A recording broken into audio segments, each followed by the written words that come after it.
Marlène et Jean-Claude sommes très heureux de te présenter une émission très spéciale afin de comprendre les faits d'actualité. Merci pour ta fidélité. Merci d'être encore là et d'être fidèle à la parole de l'Éternel. Aujourd'hui, nous verrons ensemble crime et solennité. Crime, donc tuer, et quelque chose de solennel, un mélange. Est-ce que c'est une chose possible? C'est ce que nous découvrirons dans le livre de Ésaïe, chapitre 1er, les versets 13 à 15. Juste avant, prions. Notre Seigneur et notre Dieu, nous nous apprêtons à lire encore la parole.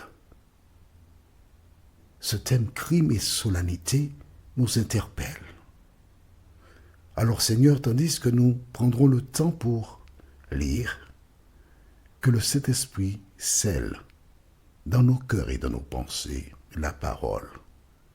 Cette grâce, nous te la réclamons au nom de Jésus pour ta gloire éternelle. Amen. Que s'est-il passé? Tu te rappelles? Dieu a dit que cela, c'est une loi perpétuelle, le sacrifice d'animaux. Or, rappelle-toi, nous avons vu précédemment, à partir du verset 10, écoutez la parole de l'Éternel, chef de Sodome. Prête l'oreille à la loi de notre Dieu, peuple de Gomorrhe. Qu'ai-je à faire de la multitude de vos sacrifices, dit l'Éternel. Je suis rassasié des holocaustes de béliers et de la graisse des veaux. Je ne prends point plaisir au sang des taureaux, des brebis et des boucs. Il y a un problème. Parce que c'est Dieu qui a dit, c'est une loi perpétuelle. Et je t'ai bien expliqué que cette loi, c'était pour le pardon des péchés que les gens agissaient de la sorte. Et là maintenant, Dieu dit, j'ai assez, je ne veux pas. Qu'est-ce qui s'est passé? C'est une indication pour que toi et moi, nous sachions que même si Dieu établit un rituel, mais il arrive qu'il a un comportement qui nous surprend. Or, il n'est pas lunatique. Que s'est-il passé? Prenons nos Bibles et nous lirons les références de ce jour. C'est-à-dire Ésaïe chapitre 1er, Ésaïe chapitre 1er, et nous lisons les versets 13 à 15. Cessez d'apporter de vaines offrandes. J'ai en horreur l'encens, les nouvelles lunes, les sabbats, et les assemblées. Je m'arrête ici. Comment comprendre ces paroles? Relisons le verset 12. Quand vous venez vous présenter devant moi, qui vous demande de souiller mes parvis? En fait, les parvis n'ont pas de problème. Mais le problème, c'est que ceux qui viennent souillent le parvis. Ce n'est pas l'acte. Écoute bien, je relis le verset 13. Cessez d'apporter de vaines offrandes, j'ai en horreur l'encens, les nouvelles lunes, les sabbats et les assemblées. Le problème, ce n'est pas, ou encore ce ne sont pas, les nouvelles lunes, les sabbats, les assemblées. Le problème, c'est quoi? Verset 12. Quand vous venez vous présenter devant moi, qui vous demande de souiller mes parvis? C'est ça le problème. Le problème, c'est que ces personnes qui viennent, par leur présence, ils souillent le parvis de Dieu. Parce que leur vie n'est pas conforme à la parole de Dieu. Donc Dieu ne saurait accepter leur sacrifice. Quel exemple puis-je te donner pour que tu comprennes cela? Et un exemple encore très facile. Caïn et Abel. tous deux ont fait un autel avec des pierres, ont mis du bois par-dessus. Et Caïn met des fruits et légumes, Abel, lui, y met un agneau. Déjà, le simple fait de penser faire l'autel, pour Caïn, Dieu n'acceptait pas ce projet. Parce que dans sa tête, il avait déjà dit, je vais donner des fruits, des légumes. Cela, c'est pas ce que Dieu avait demandé. Donc, dès le départ, il souillait. Il souillait exactement comme ici. Pourquoi? Lisons la suite donc, du verset 13. Je ne puis voir le crime s'associer aux solennités. Donc, les sacrifices, les sabbats et tout le reste, ça c'est solennel. Mais l'attitude de ces gens-là, ils étaient des criminels. Leur vie n'était pas conforme. Pourquoi? Parce que eux, par leur présence, leur pas, ils souillaient le sanctuaire. C'est parce que dans leur vie, ils étaient opposés à la parole de l'Éternel. Aujourd'hui, qui que tu sois, tu dis tu vas à l'église.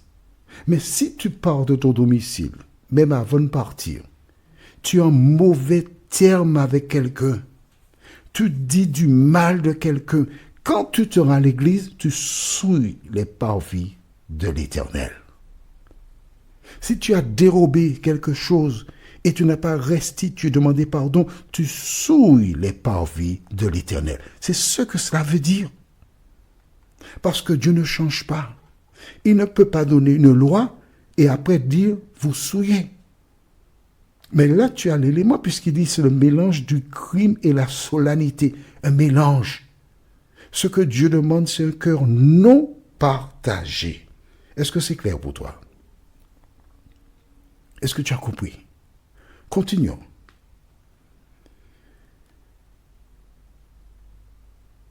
Mon âme est vos nouvelles lunes et vos fêtes. Elles me sont à charge. Je suis là de les supporter. Quand vous étendez vos mains, je détourne de vous mes yeux. Quand vous multipliez les prières, je n'écoute pas. Vos mains sont pleines de sang. On s'arrête ici. Vos mains sont pleines de sang. Donc voici le crime. Alors, qu'est-ce que ça veut dire, vos mains sont pleines de sang? Est-ce que cela veut dire que ces personnes avaient tué des personnes physiquement? Pas du tout. C'est pas ça. Vos mains sont pleines de sang, c'est-à-dire que vous avez tué. Comment? Dans la Bible, lorsque tu liras un peu plus, tu verras qu'il y avait des personnes qui détestaient le prophète Jérémie. Ils ont dit, tuons Jérémie par la langue. Avec ta langue, tu as tué beaucoup de personnes. Avec ta langue que tu utilises pour dire du mal, tu ne peux pas être dans cette dynamique, te rendre dans un sanctuaire et espérer que Dieu accepte ton sacrifice. C'est pas possible. Mais non. Du reste, Jésus, quand il était sur terre, une fois il a déclaré, si tu emmènes ton offrande à l'autel, et là, tu arrives jusque là, tu te rappelles que ton frère a quelque chose contre toi. Pas toi, non. Pas toi. Mais ton frère a quelque chose contre toi. Que dois-tu faire? Jésus déclare, laisse-la ton offrande. Va te réconcilier avec ton frère et ensuite tu vas revenir offrir. Tu as déposé, c'est déposer, mais ensuite tu vas venir offrir le sacrifice à l'Éternel. Aujourd'hui, il existe des millions de femmes et d'hommes dans le monde qui se rendent dans des sanctuaires, dans des églises, dans des temples. Mais ces personnes ont les mains pleines de sang. J'ai en mémoire un homme qui travaillait et son collègue qui avait la responsabilité d'assurer les salaires. Alors que dans différentes entreprises, on donnait un salaire le 25 du mois, cet homme était si méchant qu'il donnait le salaire le dernier jour du mois. Et son collègue avait des difficultés financières avec les enfants pour les nourrir. Il attendait chaque fois le dernier jour du mois pour lui donner le salaire. Et pourtant, ces personnes se rendent dans la même communauté religieuse, adorent le même Dieu. Comment Dieu peut-il accepter le sacrifice, l'adoration d'une personne qui agit de la sorte? Il ne peut pas faire une chose pareille. Il ne peut pas. L'important n'est pas de voir une église pleine. L'important, c'est que chacune des personnes qui entrent dans une église soit en phase avec la parole de Dieu. De la même manière que Dieu ne pouvait pas accepter les sacrifices des enfants d'Israël dans ce contexte-là, aujourd'hui, il fait de même. Alors, avant d'aller dans une église, avant d'aller adorer Dieu, commence par faire la paix avec tout le monde. Commence par mettre de l'ordre dans ta vie, dans tes affaires. Et le Seigneur agréera ton sacrifice, ton adoration. Le thème pour la suite, ce sont les versets 16 et 17 de Ésaïe chapitre 1er. La méchanceté. Ésaïe 1, versets 16 et 17. Prions. Notre Seigneur et notre Dieu, nous commençons à mieux comprendre cette déclaration. Elle est souvent utilisée à l'emporte-pièce par certains. De nous aider encore, Saint-Esprit, à bien saisir le contenu de tout ce que nous venons de découvrir et d'appliquer nos cœurs à la sagesse, nous en prions, au nom de Jésus et pour ta gloire éternelle. Amen.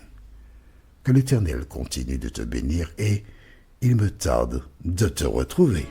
Nous sommes parvenus au terme de notre réflexion. Si d'aventure tu as une question, il te suffit d'envoyer un message par le biais de WhatsApp au numéro suivant, plus 596 696 88 93 93. Et alors Jean-Claude, moi, je me ferai un réel plaisir de répondre à ta question.